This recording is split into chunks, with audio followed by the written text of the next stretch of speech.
మరి దీని వెనకాల ఆంతర్యం ఏంటి? నరుని కష్టమును బట్టి ఐశ్వర్యవంతుడు కాదు, యెహోవా ఆశీర్వాదము ఐశ్వర్యం ఇచ్చును. ఈ మాట ఎంతమంది నమ్మగలుగుతారు?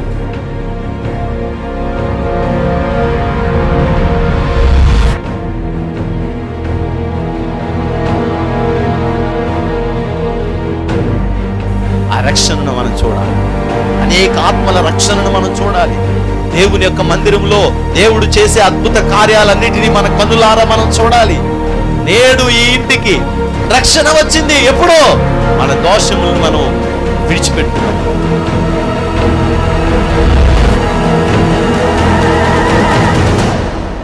నీ పాపములు శారీరకంగా మరలా చేయకుండా సిద్ధపడి, నువ్వు ఇదిగో నా పాపాన్ని నేను వదిలిపెట్టేశాను, ఇదిగో నేను స్తుతిస్తున్నాను, నేను తప్పు చేశాను ప్రభా అని నువ్వు ఎప్పుడైతే వదిలేసి దేవుని దగ్గర ప్రార్థన చేయడం మొదలుపెడతావో, పరిశుద్ధాత్మ అగ్ని వచ్చి నిన్ను తాకి శుద్ధి చేసి ఈ పాపములో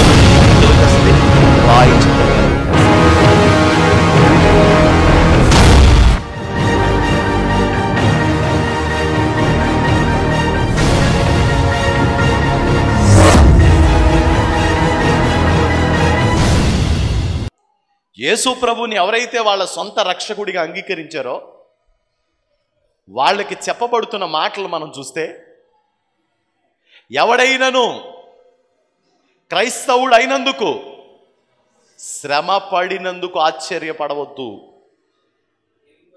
మీరు మీ పేరును బట్టే మీకు శ్రమ వస్తుందని అతిశయపడాలి అని రాసుంది. ఎంత దమ్ముంటే నేను శ్రమ పడినా క్రీస్తు కోసం బతుకుతాను అంటాడు చెప్పండి. ఎంత దమ్ముంటే చెప్తాడు. ఇప్పుడు చెప్పడమే కాదండి, జీవిస్తారు కూడా. నా మాట యథార్థంగా అర్థం చేసుకున్న వాళ్ళు మీరు చెప్పండి, యేసు ప్రభుని నమ్ముకున్న తర్వాత మేము సినిమాలను వదిలేసామన్న వాళ్ళు ఒకసారి చేయి చూపించండి. మేము సినిమాలు చూడట్లేదండి, యేసు ప్రభు నమ్ముకున్నాం. దేవుని స్తోత్రం. యేసు ప్రభు కోసమే కదా వదిలేశారు. మీకు ఏమైనా డబ్బులు ఇచ్చారా? ఇవ్వలేదు కదా. మేము యేసు ప్రభు నమ్ముకున్న తర్వాత త్రాగుడు అనే జోలికి వదిలేసామన్నా అన్నవాళ్ళు చేతులు ఎత్తండి. దేవునికి స్తోత్రం. మీకు ఎవరైనా డబ్బులు ఇచ్చారా? ఇవ్వలా. వ్యభిచారం వదిలేశారు, త్రాగుడు వదిలేశారు, సినిమాలు వదిలేశారు. లోకంలో ఏవి ఆనందమైనవో వాటిని వదిలేసి పెంటలా చూస్తున్నారు. లోకాన్ని, లోక సంబంధమైన వాటిని వదిలేసి క్రీస్తు కోసం జీవిస్తున్నారు. ఇందులో మీకు ప్రేమ కనపట్లేదా? ప్రేమ కనపట్లేదండి. ఒక భార్య కోసం భర్త మందు మానట్లేదండి ఈరోజు. తన ప్రేమించిన అమ్మాయి కోసం ఈరోజు మందు వదలలేని వాళ్ళు ఉన్నారు. నువ్వు ఏమైనా వదలమని కానీ నేను మందు వదలలేను అంటున్నాడు. అవసరమైతే నిన్ను కూడా వదిలేస్తాను కానీ మందును వదలలేను అంటాడు.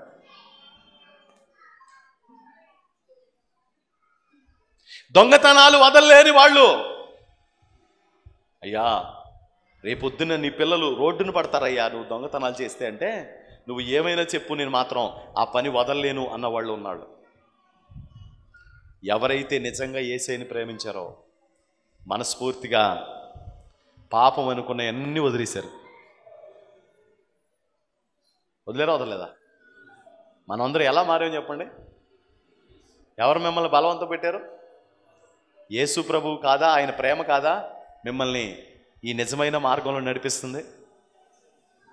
ఒక్కోసారి అన్యులు ప్రశ్నిస్తారు, మీరు యేసు ప్రభువుని నమ్ముకుని ఏం బాగుపడ్డారు? లోకంలో సంతోషాలని మీరు వదిలేశారంటే మనకు కూడా అర్థం కాదు. నిజంగా ఇవన్నీ వదిలి ఎవరి కోసం మనం బతకాలి? దేనికోసం మనం బతకాలి? ఒక సిగరెట్ లేదు, ఒక బ్రాందీ లేదు, ఒక వ్యభిచారం లేదు, సరదాగా చూసే సినిమా లేదు, అబద్ధాలు లేవు, మోసం చేయకూడదు, ఓ పాన్ పరాక్ వేసుకోకూడదు, అశ్లీలత మాట్లాడకూడదు, పవిత్రత కోసం ప్రాణం పెట్టాలి, నీతి కోసం ఆకలి తప్పికలు కలిగి ఉండాలి. ఇవన్నీ దేనికోసం చేస్తున్నావు? దేనికోసం చేస్తున్నావు చెప్పనా? దేవుడికి ప్రియమైన వాళ్ళుగా ఉండాలని. ఎందుకు చేస్తున్నావు ఇదంతా? ప్రభువా, నువ్వెంతో గొప్పవాడివి, నీ ప్రేమ నా మీద పడాలి, నీ దృష్టిలో నేను ప్రియమైన వాడిగా ఉండాలి. ఎవరి దృష్టిలో? నీవు చూసినప్పుడు నేను నిష్కలంకంగా కనపడాలి. నువ్వు చూసినప్పుడు నాలో ఏ పాపము ఉండకూడదు. నువ్వు చూసినప్పుడు నాలో ఏ అతిక్రమము ఉండకూడదు. ఎంత ప్రయాసపడతామో తెలుసండి, ఎంత కష్టపడాలో తెలుసండి ఈ జీవితం జీవించడానికి. ఎంత మన జీవితాన్ని పానార్పణంగా పోయాలో తెలుసండి ఇలా జీవించడానికి. మీరు 2 తలంపులు కలిగిన వాళ్ళైతే నేనేం చెప్పలేను, కానీ నిజంగా యథార్థంగా మీరు దేవుడి కోసం బతికితే ఎంతో త్యాగం చేస్తే కానీ మనం దేవుడి దగ్గర ఉండలేం. ప్రాణాత్మ దేహాలను దేవుని సన్నిధిలో పానార్పణంగా పోసేయాలి. అలా పోసి మనం దేవుడి కోసం నిలబడాలి. ఎందుకండి ఇదంతా చేస్తున్నారండి అని ఎవరన్నా అడిగారు అనుకో, నా యేసయ్య ఎదుట నేను నిష్కలంకంగా ఉండాలని ఆశ. మచ్చైనా, డాగైనా, ముడతైనా, కళంకమైనా లేని దానిగా, లేని వాడిగా నేను నా ప్రభు ఎదుట ఉండాలి. మనుషులను ఏమనుకున్నా పర్వాలేదు, మనుషులు నన్ను పక్కన పెట్టేసినా పర్వాలేదు, నా దేవుని దృష్టికి నేను యోగ్యకరమైన పాత్రగా ఉండాలి. ఆయన నన్ను చూసి బలా నమ్మకమైన మంచి దాసుడా అనాలి అనే కోరిక. ప్రియమైన వాళ్ళు వీళ్ళు దేవుని కోసం ఎవరు ఎవరు ఎవరు ప్రభా, మేము సమస్తం విడిచిపెట్టాం కదా ప్రభా. కత్తి మీద సాన్ లాంటిదండి క్రైస్తవ సేవా జీవితం, క్రైస్తవ విశ్వాస జీవితం. చాలా భయంకరంగా ఉంటుంది. మనస్సును కట్టుకోవడం పెద్ద చిన్న విషయం అనుకుంటా ఉంటాం మనం, కానీ దాన్ని కట్టడం చాలా పెద్ద విషయం. పట్టణాన్ని కట్టేయచ్చంట, ఒక మాట మీద తీసుకొచ్చేయచ్చంట, కానీ మనస్సును ఆపలేమండి. మనస్సును ఆపలేము. మనస్సును ఆపే శక్తి ఎవరి దగ్గర లేదు. ఇలాంటి మనస్సును కూడా ఆపగలిగే, కట్టేయాలి, గట్టిగా నిలబెట్టుకోవాలి. ఎవరి కోసం? దేవుని కోసం. నీ ఎదుటి సిరి గలగలగలగల తిరుగుతూ ఉంటుంది, సిరిలా తిరుగుతూ ఉంటుంది. రా రా రా రా నా దగ్గరికి, నిన్ను పెద్ద మల్టీ మిలియనర్ చేస్తాను. ఇటువైపు నుంచి సిరి తిరుగుతా, ఇటువైపు సిరి తిరుగుతుంటే ఇటువైపు నుంచి ఏం చేస్తుంది? అమ్మాయి తిరుగుతూ ఉంటుంది. ఇటు లాగుతూ ఉంటుంది, ఇటు లాగుతూ ఉంటుంది. అప్పుడు యేసయ్యా, నిన్నెవడ అభ్యంతరపరిచాడయ్యా? నువ్వెందుకు చేయట్లేదు ఈ పనులు? నా ప్రభు కోసం. ఆమేన్, హల్లెలూయా. స్టెఫెనో, నిన్ను వాళ్ళు చంపుతారని తెలుసు కదా, నన్ను చంపినా పర్లేదు, నా ప్రభు కోసం నేను పని చేయాలి. పేతురు, నిన్ను చంపుతారని తెలుసు కదా, అయినా పర్వాలేదు, నేను ఆయన కోసం పని చేయాలి. యోహాను, నిన్ను తీసుకెళ్ళి పద్మస్ దీవిలో పాడేశారు కదా, ఎందుకు పని చేస్తున్నావు అంతలాగా? నేను నా దేవుడికి ప్రియమైన వాడిగా ఉండాలి. ఎంతమందికి ఉంది ఈ ఆశ? నేను నా దేవునికి ప్రియమైన వ్యక్తిగా ఉండాలి అనుకున్న వాళ్ళు ఒకసారి మీ చేయి చూపించండి. మేము దేవుడి కోసం ప్రియమైన వాళ్ళుగా ఉండాలనుకున్నాం. అప్పుడు మీరు దేవుని ఇష్టం నెరవేర్చాలి. అప్పుడు మీరు దేవుని ఇష్టం నెరవేర్చాలమ్మా. దేవుని ఇష్టం నెరవేర్చే వాళ్ళుగా ఉంటే ఆయనకు ప్రియమైన వ్యక్తులుగా మీరు ఉండగలుగుతారు. దేవుని ఇష్టం ఒకటైతే మీ ఇష్టం మరొకటి అవ్వకూడదు.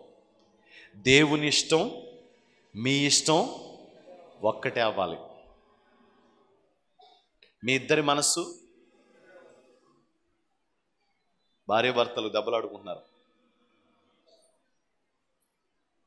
భర్త నా దగ్గరికి వచ్చాడు, పాస్టర్ గారు నేను మా భార్యను విడిచిపెట్టేసి విడాకులు తీసుకుందాం అనుకుంటాను అన్నాడు.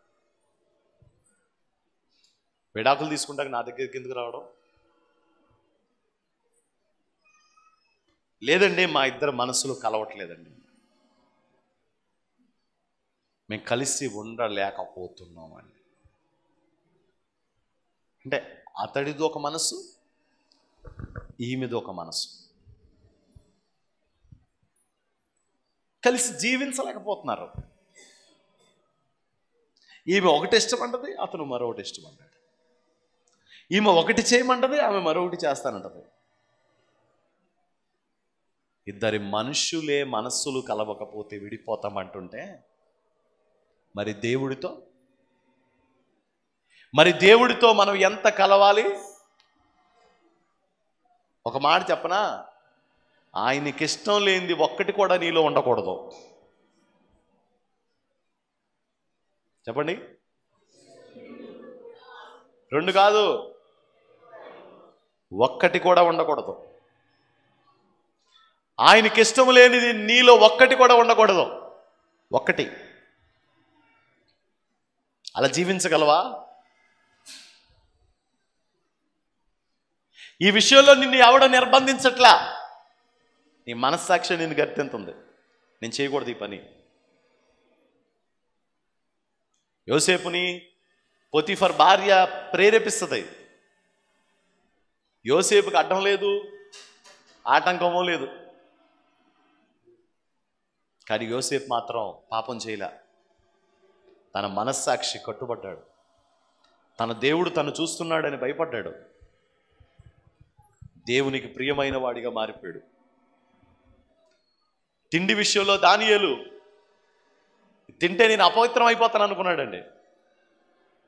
దేవుని కోసం వదిలిపెట్టుకున్నాడు. దేవుని దృష్టికి ప్రియమైన వాడిగా దానియేలు మారిపోయాడు. దేవునికి మహిమ కలుగును గాక. హల్లెలూయా. ఈ లోకంలో జీవిస్తున్న జీవిత కాలంలో నువ్వు దేవునికి ప్రియమైన వ్యక్తిగా మారుదువు కాక. అలా మారడానికి ప్రయత్నం చేయండి. నేను గంట సేపు ప్రార్థన చేస్తున్నాను, 2 గంటల సేపు ప్రార్థన చేస్తున్నాను, 3 గంటల సేపు. నీ ప్రార్థన కాదు, నీ అనుక్షణం ఏంటో సార్, నేను చేసే ఈ పని వల్ల దేవుడు బాధపడుతున్నాడా? నా పని వల్ల దేవుడు బాధపడకూడదు. నేను చేసే పని వల్ల దేవుడికి అవమానం రాకూడదు. నేను ఎప్పుడు దేవుడికి ఇష్టమైన వ్యక్తిగా ఉండాలి.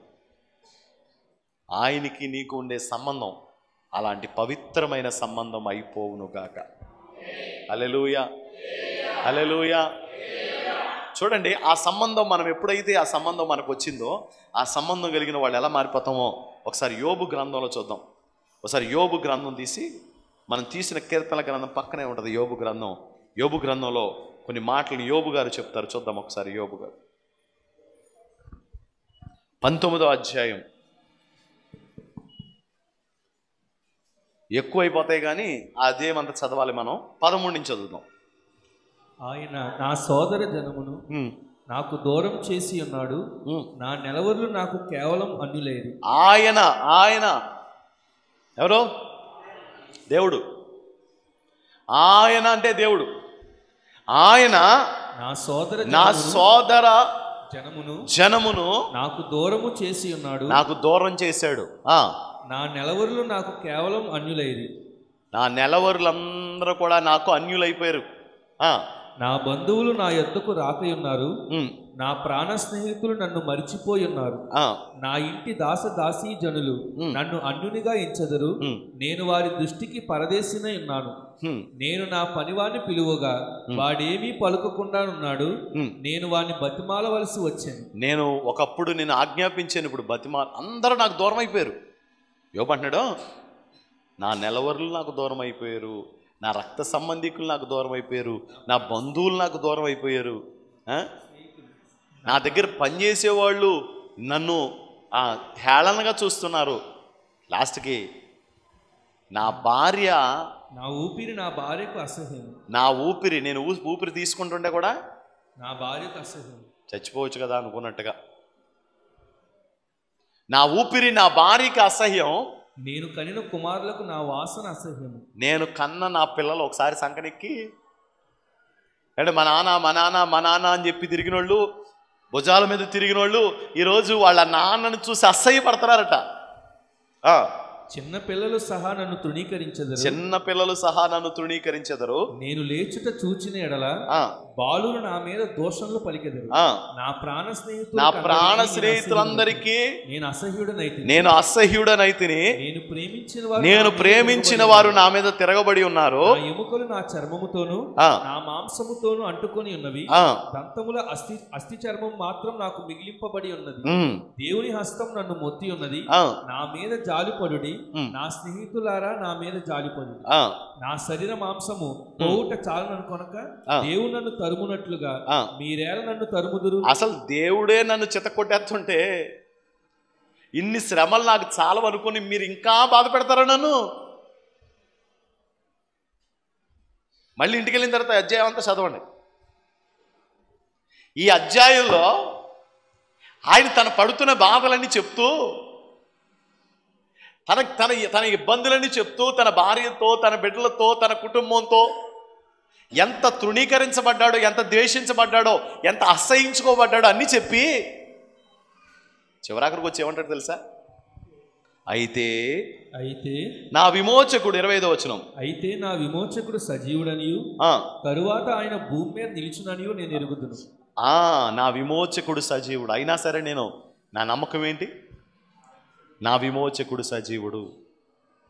నాకెంత కష్టమైనా వచ్చినా, నాకెంత బాధ కలిగినా, నాకెంత వేదన వచ్చినా, నేను ఎన్ని కష్టాల్లో కన్నీళ్లలో పడిపోయినా, నా మాంసం నా ఎముకలకు అంటుకుపోయినా, నా శరీరం కుళ్ళు కంపు కొడుతున్నా, నా భార్య నేను బతుకుండడం చూసి తిట్టినా, నా పిల్లలు చూసి చిచ్చి దరిద్రపు కంపోతుంది నా దగ్గరికి వెళ్తుంటే అన్నా, బ్రతుకే బరువుగా ఉన్నా, నేను నమ్ముతున్నాను నా విమోచకుడు సజీవుడు.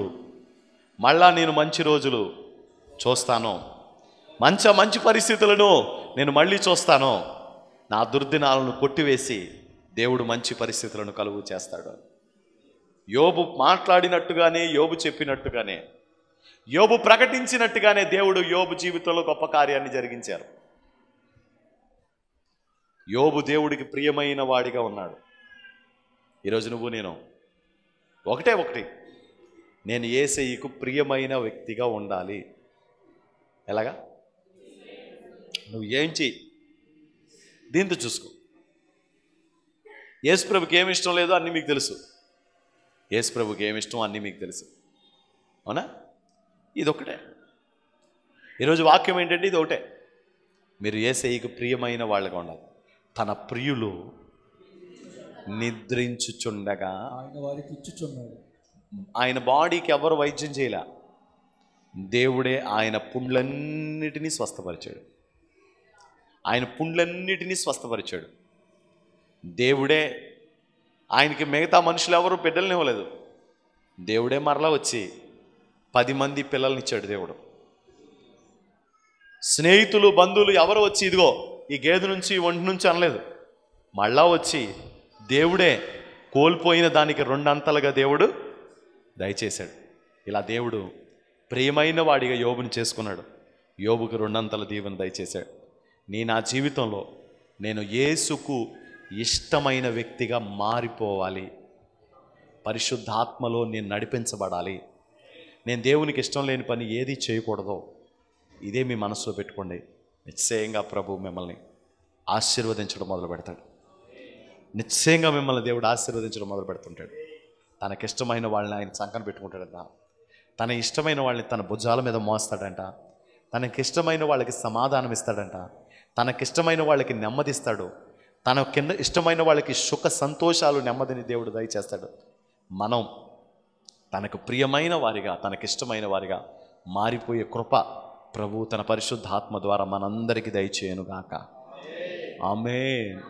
అందరూ మోకాళ్ళ మీదకి వచ్చి 2 చేతులు ఒకసారి ఎత్తి, అందరూ మోకాళ్ళ మీదకి వచ్చి 2 చేతులు ప్రభు తట్టు ఎత్తి చిన్నగా ప్రార్థన చేద్దాం. ఎస్ ప్రభువా, నీకు ఇష్టమైన వ్యక్తిగా నేను ఉండడానికి నాకు సాయం చేయండి అని అందరూ చక్కగా మోకరించండి. అందరూ అటు ఇటు ఎవరో దయచేసి తిరగొద్దు. నాకు నీవే కదా ఆధారం, నే నడిచెదను నీతో నిత్యం.